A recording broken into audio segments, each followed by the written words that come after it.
Hi guys, Lizelle here from Solution K9 and the Dog Training Lab, and in today's video I'm going to talk about why you should title your dog.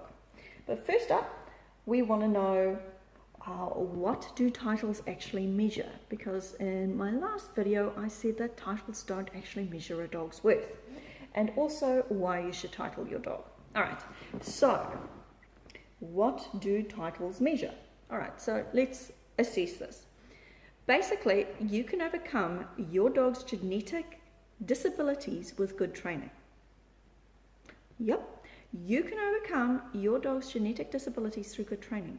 That doesn't mean that you've overcome what your dog's going to produce in their puppies. It just means you've made your dog look good. And you can certainly do that through good training. But that doesn't mean to say, basically, you're fooling your puppy buyers. Simple as that. Alright, so what do titles measure? Titles measure your skills as a dog trainer, because if you're not hiding these genetic disabilities, you're not a very good dog trainer. There, I said it. I live my life by the motto that a great dog trainer can make the average dog look fabulous, great even.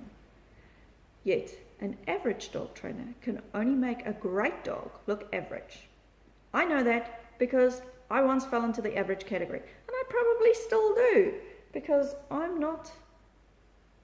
just human. And I enjoy dabbling in dog sports. Let's face it, I really, really, really love training.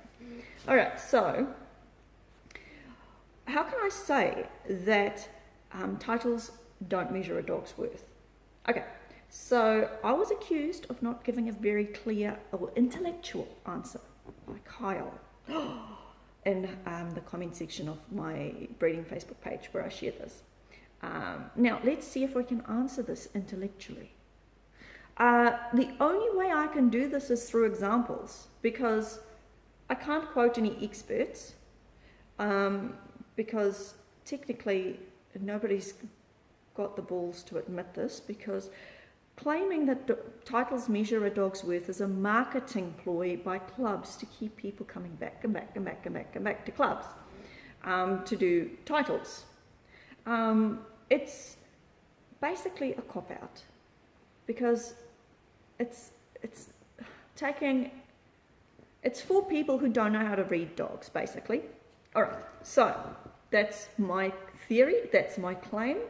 Dispute it all you like in the comments below, but anyway, let's look at an example. Now, Kyle, I hope this is intelligent enough for you. All right, let's look at the example. Now, at the time I had Delta, there was another male, a similar age, and he was an imported dog, social, biddable, and he got his IPO 3 with absolutely fabulous points, might I add. Okay, and then I had Delta. She was a New Zealand breed female. She was sharp, dominant, and she is now a military working dog. Out of the two dogs, Delta's the better dog if you're looking at working ability. But if you're not looking at working ability, the other dog is fabulous, because his owner can actually live with him, and he's great for the sport. So out of the two dogs, personally, I'd probably rather have had the male than Delta, yet Delta was the better dog. Alright, so anyway, I couldn't even get Delta's BH because I didn't think we could pass the crowding, because she was so dominant and sharp, she wouldn't stop reacting at people. Now, I didn't understand my dog, I didn't understand what she needed, and so she basically made me look bad, and she made herself, I made her look bad, and it wasn't her fault, it was my fault, because I didn't know what I was doing.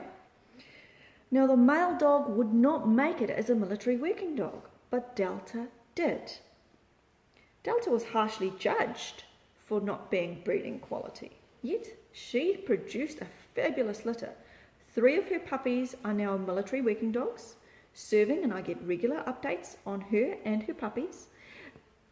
The 4th puppy is a explosives detection puppy, and the 5th puppy is actually a pet, but she's got all the goods to make it as a military working dog, because she was actually the pick of the litter, and she's still the pick of the litter. All right, so Did Delta's lack of qualifications mean that she wasn't an epic working dog? No, because the proof is in her puppies, or breeding dogs, should I say, because the proof is in her puppies. You cannot tell the worth of your dog until you breed them, because it's only then that when you put the puppies into various homes that you see exactly how they develop. Now, that's my opinion, and I am quite happy to wear that opinion as a badge, because I have been interested in dog breeding for, how old am I now? For probably a good 25 years now. I might only look 25 years old, but I can assure you I'm considerably older than that. Now, why should you title a dog? You should title your dog for something to do with your dog, especially if you've got a Malinois. Titling your dog is great. The only caveat I will put on that is please make sure you can live with your dog before you bother titling them, because I'm sorry, if you've got a Malinois that just bites, it doesn't impress anyone. Your dog should also be a dog you can live with. And no matter how sharp or dominant they are, you can still turn them into a great dog you can live with. Trust me, Delta could have been a fabulous house dog as well. So, titling is absolutely one of the best things you can do for your dog. And why not fool all the idiots who can't read dogs and look at titles? By all means, you should. Now, unfortunately, I live too far away for me to title my dogs in meaningful bite sports, but that doesn't mean to say I'm not going to title my dogs at all. They're just not going to get titled in bite sports, but that doesn't mean to say we don't do any biting. I will, though, however, and I recommend everybody follow suit, do not let green decoys work with your dogs, guys, because there is nothing that can ruin a dog faster than an idiot on the end of a sleeve who is treating your puppy too harshly. So I won't let green decoys touch my dogs. I did let plenty of green decoys touch Delta, and I will not make the same mistake again. Not that it did her any harm, she's still a crazy dog. But why? Why ruin your dog's potential to become great? Anyway, that's my little rant for today. Catch you again later.